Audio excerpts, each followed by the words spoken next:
महत्वाची बातमी विखे आला आणि महाराष्ट्रामध्ये विखार पसरवला या शब्दात भुजबळांनी टीका केली आहे। ओबीसींच्या महाएल्गार मेळाव्यातून भुजबळांनी विखेंवर टीका केली आहे। जरांगेंच्या वारंवार भेटी घेणाऱ्या विखेंनाही सोडणार नाही असा इशारा भुजबळांनी दिलाय।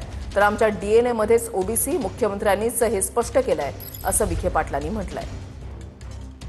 मोठ्या नेत्यानं मला फोन केला विरोधी पक्षाच्या की आम्ही जरांगेला त्या दरिंदेला भेटायला गेलो तर तुम्ही आमच्यावर टीका करता आणि तुमचे हे विखे पाटील कारण नसताना परत परत जातायत तेव्हा तुम्ही का गप्प बसतात। मला त्यांना सांगायचं आम्ही त्यांना सुद्धा सोडणार नाही, गप्प बसणार नाही। तो विखे कसा काय आला? विखे आला आणि सगळ्या महाराष्ट्रामध्ये विखार पसरवून गेला। एक दिवस असा येईल की आमचा हा गोर गरीब ओबीसी भटका विमुक्त हा सुद्धा पालखीत बसेल आणि तुम्हाला सतरंजा उठवायला लावल्याशिवाय राहणार नाही। माननीय मुख्यमंत्री महोदयांनी हे पहिल्यापासून स्पष्ट केलंय की आमच्या डीएनए मध्येच ओबीसी आहे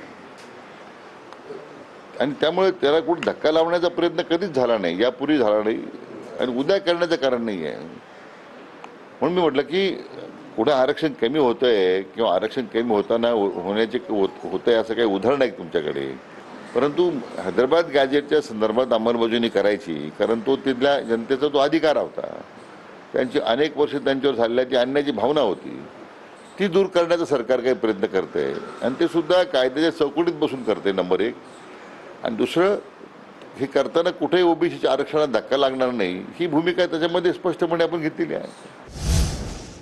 भुजबळांबद्दल आदर त्यांना भेटून समजावून सांगणार असं विखे पाटलांनी म्हटलंय। दिवाळी संपल्यानंतर ओबीसी नेत्यांना बोलावणार असं विखे पाटलांनी म्हटलंय।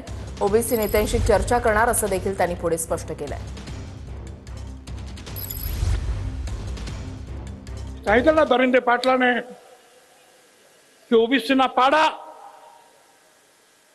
तोच आदेश आम्ही सुद्धा देऊ शकतो की जे जे ओबीसीच्या मुळावर उठलेले असतील ती कुणाही समाजाचे नेते असू दे त्यांना धाराशिव केले आडवे करा, त्यांना आडवे करा एवढंच तुम्हाला मी सांगतो। पहिल्या दिवसापासून आमचा प्रयत्न आहे की माननीय भुजबळ साहेब ज्येष्ठ नेते आहेत त्यांना भेटून एकदा समजून सांगणार आहे मी, कारण शेवटी हे करताना न्यायमूर्ती शिंदे साहेबांची समिती सरकारने जी नेमलेली होती तर न्यायमूर्ती शिंदे समितीच्या निष्कर्ष त्याच्यातून जे निघालेले आहेत त्यावर आपण कारवाई करतोय। हे काही मी त्या उपसमितीचा अध्यक्ष म्हणून एक भाग झाला, परंतु त्याला हे अध्यक्ष म्हणून काम करताना त्याला कायद्याच्या चौकटीत बसून हे करावं लागतंय। त्यासाठी मान्य न्यायमूर्ती शिंदे साहेबांच्या समितीच्या माध्यमातून जे निष्कर्ष पुढे येत आहेत त्याच्यावर आम्ही अंमलबजावणी केलेली आहे। मला वाटतं एकदा मी स्वतः न्यायमूर्ती शिंदे साहेब मान्य भुजबळ साहेब आम्ही एकत्र बसून मला वाटतं हा जो विसंवाद वाढत चाललेला आहे तो आम्ही दूर करू।